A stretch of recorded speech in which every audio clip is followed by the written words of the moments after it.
Let's talk about, in my eyes, the most primary use case for the Asgard coming into 2025, 2026. Thank you to my long-term subscribers for sticking around. Please consider subscribing if you have not already. So the Asgard is here, and you can see here that my placeholder for the CSV, that is the construction craft modularized system, takes up a certain amount of space, but there's enough space on board still for a NERSA and multiple ATLSs. So you could have ATLS suits to help move around material.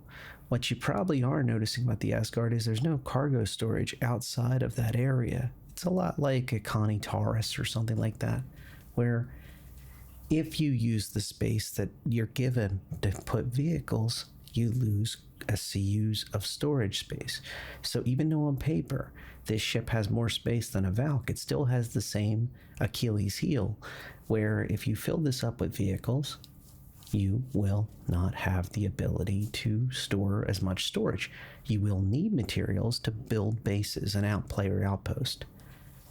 If we skip that part, or we just say, okay, well, the vehicles themselves will have just enough storage to get the fledgling base online until more support can come, or a second ship can come, or the ship can make a second run, then we have something interesting here, as long as you're willing to put up with this limitation. So you can see here the CSV with the front-loaded vehicle has to be moved back, and the NERSA has to be moved back, because CIG, in their infinite wisdom, has decided to only allow the ladder to fly the ship and crew the ship be accessible from the cargo area. Effectively, the cargo area has to be a couple feet short, so your character can squeeze in between those two doors and get into the ladder space. All they had to do was remove a wall on the left or the right side. And even when you do it correctly, the ladder can sometimes just straight up kill you. So a NERSA is mandatory, at least on this ship, as long as it's still buggy like this. Ladders have long been an issue on different ships. So this is not an Asgard specific thing, but it is interesting. When it is working correctly though, the Asgard has a lot of improvements over the Valkyrie. Namely that the crew space is split up into little bulkheaded areas, and then there's this type of invisible metal that you can see through, acting as a window, so to speak, that's bullet resistant. And this allows the crew to see what's going on inside their space, but not open to the vacuum of space as soon as that back door or the side doors are open. You'll note that there's also a hatchway over the ladder to completely facilitate this difference. It also increases the security by a significant margin on the ship. If somebody's just trolling and throws a grenade inside, it can't reach the crew areas. And even if they manage to break through the hatch, the crew area is behind one more door, and there's even little emergency O2 tanks over the top of the crew sleeping quarters. I am not quite sure what the use case is there, because I don't think they're EVA type suits like the RSI ones have, but they are there, and it is a nice touch. Inside here, you also see the food processing. We already covered hygiene, like the food, like the shower, toilet, sink combo, and then you have your two-hand heavy weapon and one-hand tool/weapon areas. So you have quite a nice little package inside the Asgard and this beautiful paint the Concierge comes with. I did a ladder CCU myself, so I picked up the paint separate. And as a reminder, you can roll your paints. That's what I do nowadays. Where I will buy a paint with credit. I will then melt it if I'm not using the ship for a while. And then if I decide to pick the ship back up and start playing with it again, I just buy the paint out of buyback with credit. Yes, you only have so many credit tokens per quarter, but I mean, there's only so many times you're interested in the paints. Note the nice VTOL characteristics of the Asgard. And overall, it's a package that's it's just about 3/4 of the hit points of a Valkyrie. Try my Valk out a few times, getting ready for the Asgard coming out. And in general, it feels smaller, even if it is bigger. That's why I'm careful. I'm kind of retracting my statement of signatures smaller or something. Visible signatures probably about the same, if not worse. but it is longer. It is much more capable of carrying things, and this neat little missile capability is only part of the surprise. So there is one nuance to this system. The main weapons for the pilot controlled system are quite good. There's quite a lot of DPS you can throw down. But you have to add more power to the weapons. You'll note that in the bottom left corner in the power management, on one brick, you only get a little bit of power. But if you put that up just 2 more, suddenly everything lights up.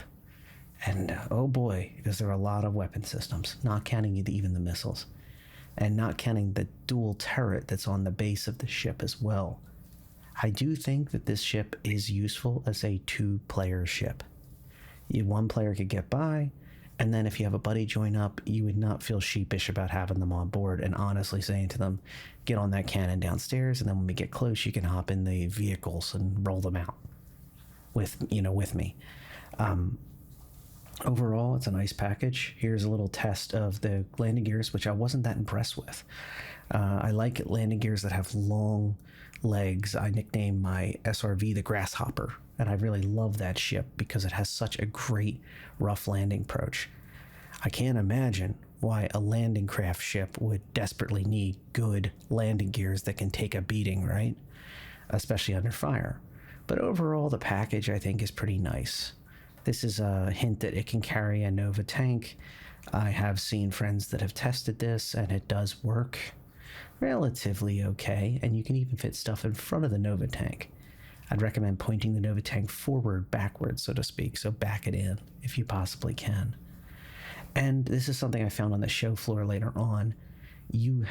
This fixes the issue the Cuddies have and the Valkyrie has, where there is no way to hop off. You'll note these side-mounted cannons, which are nice, but these hop-on, hop-off plates are really a showstopper for me. Why every ship did not already have these, I don't understand. But they open as soon as you open the side. Those come down, so you can climb in and out of the ship without worry, and have to go all the way around to the ramp and then get ran over by the outgoing vehicles. So, I mean, when it's not full of vehicles, there's a lot of space up front, and there's additional space if you don't count the side door areas. If you want to leave yourself some utility, there is a little bit more space up there for a ground vehicle to, in theory, turn sideways or be at an angle and then squeeze even more in. But again, don't forget you have to leave 2 to 3 feet for your ladder at the very least, and one of the doors for the base areas. So you'd angle it to like the left or the right and then say, okay, I need to make sure the ladder and the other door that's opposing is still open so I can get to it. I'm not going to comment on the 2 drop seats. I really don't care, to be honest, at this moment. There's enough going on in this ship to make it worth it if you're the kind of person who needs this. And we need more ships that are kind of just big enough like this to be able to be very useful for player outpost. I can see the Asgard is an excellent utility ship. And I've heard people describe it as maybe this is what the CIG always thought the Valkyrie should have been, and I'm kind of inclined to agree to a certain extent. Unless you're in a medium or larger size organization that really finds a use for all those seats, and every now and then will use it, I think you're going to find a lot more use out of an Asgard, if not 99% of the time, be using an Asgard instead of a Valk. Even with the reduced hit points, the ship does more DPS, the ship feels good in the hand, and it is able to bring more gear to bear, including weaponized vehicles, especially with the upcoming gameplay in Pyro that we're seeing rumored that will involve the need to be in a ground vehicle to get close and actually take part. This ship is primarily aimed like directly at that gameplay, to stay alive, to get into position, bring a big enough vehicle to have some fun, bring even a second vehicle for your buddy, and then be able to roll around and have a good time. Unless you're doing a dope, of course, and you want to have like 2 people on board, ideally, together at the minimum. So that's where I'm at right now. I think this is a great little ship. I don't think the price point's very good, $325 USD. Warbond, $350 credit. I know that's still high. I think the Valkyrie is cursed because of all those damn seats and what the premium price that they put on those. This for many may be just a buy in game or a CCU ladder type situation. And don't forget, that's your opportunity to take advantage of this. You absolutely could use this as a CCU chain option. There's a war bond right now, at least as of ILW. Even a credit, it's not a terrible idea as long as you have an exit strategy past 350 credit point. And in the war bond, you're same deal. You're just growing past 350 point. Obviously, that ices you out of a lot of CCUs. So bear in mind, you're kind of fully committing if you apply the CCU. But it's a great ship for now. And again, it's definitely a buying game for orgs. I think Asgard's going to be pretty common, situations where the Ironclad series is not really necessary or you don't want to bring something that large. Maybe high profile, I guess I'll throw that word around. Asgard might kind of squeak by. People don't really think about that, I think, with a large vehicle and with the consequences of such until maybe that might change over time, but it kind of has like that effect of just being a super cutty black at the moment. And I think it can capitalize on that as long as people underestimate it. That's all I got for now. If you're enjoying it, feel free. Happy ILW. And again, thanks for being here. Take care.